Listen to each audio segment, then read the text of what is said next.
Hello and welcome back to Patriot Contraptions. I am super excited today because I have purchased FPV goggles and camera for my airplane, which means that I can fly first-person view. So for those of you not familiar with that, that means that I am actually seeing in real time what the camera is seeing on the plane, or pretty close to real time. There is obviously a little bit of lag, but it's almost imperceptible. Now, I will tell you in a minute what I actually purchased for the FPV setup and the camera I'm using, but before that, I want to first explain what I'm doing here in this footage, and then I'll show you the flight footage, and then we'll get into the actual camera I purchased and the goggles I purchased. So first off, at the beginning of this clip, you'll notice that I took the plane off normally. There's a couple of reasons for that. Number one, it was an extremely windy day. And number two, I am still new to flying. I wanted to make sure I got that takeoff in and I didn't smash the plane right off the bat. So I took the plane up to about 100 feet where you can see it flying now. And then I decided to sit down. Now the reason I'm sitting down is because flying FPV can give you this weird delusion and actually make you sort of dizzy. And if you're dizzy, you can fall over, and I didn't want to do that. And so I'm sitting here, and then I swap over to FPV and actually start flying while the plane's already in flight, which you can see the footage here while it's actually flying. As far as flying the plane FPV, it's a lot of fun. I've got to say the weirdest part to get used to is I constantly want to be taking my head and turning it to the right or to the left, and not being able to do that is really weird, or actually doing it and not seeing anything move with my eyes is extremely weird. So I guess that's where the dizziness sensation comes from. But it's not really that hard flying a plane FPV, at least that I found. This is only my second flight you're watching here, and you can see that I'm pretty comfortable with it. The hardest part, I've got to say, is probably the takeoff, which I haven't attempted yet, and the landing is definitely tricky because it's a little bit hard to judge actual distance. As you'll see at the end of this, my landing is not the best, as an understatement.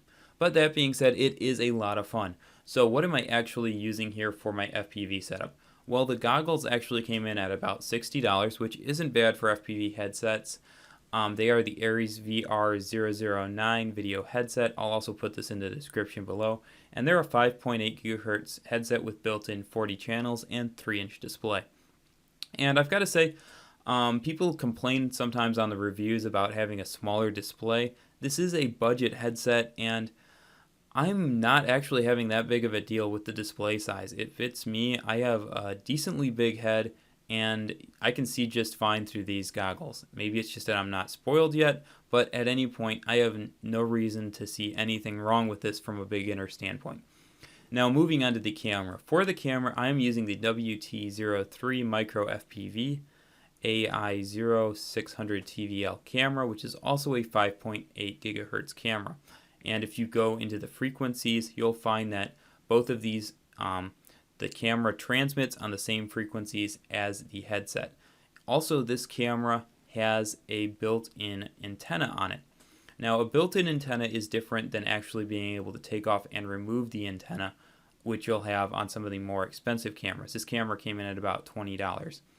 So overall, I've got about $80 into the FPV headset, and the combination works pretty well.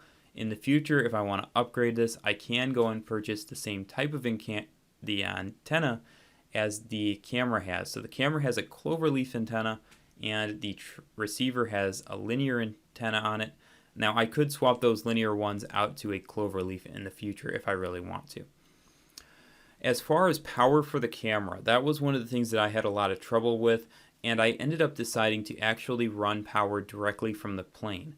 The reason for this is because, number one, I was very, very nervous about having the battery on the camera run out before the plane battery, which would mean that I'm flying and I lose track of the plane and I could risk crashing the plane essentially. So I didn't want to do that.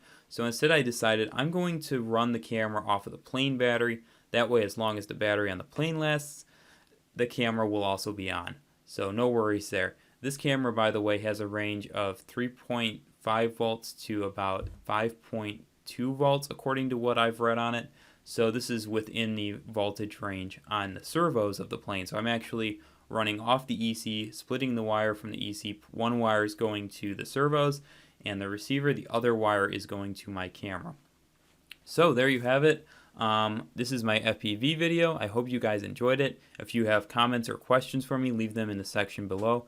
And I'll be sure to do another review of this later on, maybe when I've modified the setup or the plane, etc. Again, as always, have a fantastic day. Patriot Contraptions, signing out.